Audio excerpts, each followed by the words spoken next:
Stop shaking people's hands. This man will tell you his story. The pain that I experienced in my head, it felt like somebody was taking a knife and stabbing me in my head.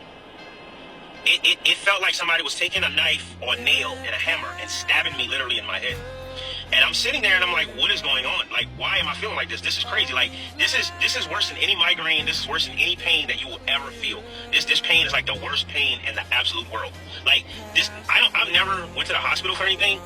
But I literally told my wife, I said, I need to go to the hospital. And I don't even believe in going to the hospital. When you open the palm of your hand to another stranger, you're opening up the gates also of your heart and your mind. You have to be careful with who you allow to shake your hand, because your presence equals a present, especially for the opposition or for the Satan. He goes on later to say, basically, that the dude is a warlock. And he had to get on his knees and pray with his wife to get rid of the spirit that was transferred into him after he shook the hand of the unrighteous man who was full of guile in his heart.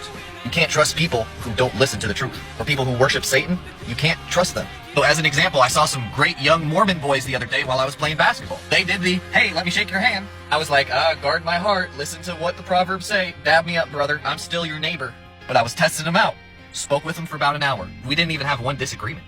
Because they were young to where they were still so pure in heart. And they had such a good aura. And they loved the truth, they just hadn't seen the fullness of the truth revealed to them yet. I said, hey, put her right there, partner.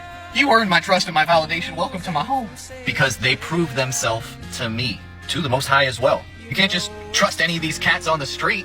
You don't know where their hands have been. You don't know what they've done. And you definitely know that most people haven't taken the time to cleanse their temple. Now, the lesser takes from the greater, Hebrews 7:7. And the enemy knows this, and they're binding you and your family by your righteousness. Yes, they can bind you with a handshake. He said later on in the video that in Africa, that witchcraft is so powerful that usually within 3 hours of having the handshake of death, people experience death, and they actually die. When I started to notice that when I shook people's hands, especially random strangers, right, that didn't love the truth, it affected me. And I was like, man, this world isn't really worth living in. And the Most High says that he's going to always be nice to people because you don't know if you're entertaining angels or not. So that means there has to be demons that are being entertained as well. So you have to keep your mind open, right? Most of these old cats, they can't see what's going on in the spiritual realm. But you, right? You know the spirit of truth, and you know what's going on. And you're not going to sell out for a handshake just to make them feel better. Did you greet that person with the love of the Most High in your heart? That's what matters. And when I saw those Mormon boys, I embraced them. They embraced me. I saw the Father in them, and they saw the Father in me. And I gave them a hug. Right? Dab me up. You feel me? I'm not ashamed to show the love that I have for my neighbor, to show Philadelphia. But at the same time, I'm not going to put my soul or my family, because, man, you cover your family.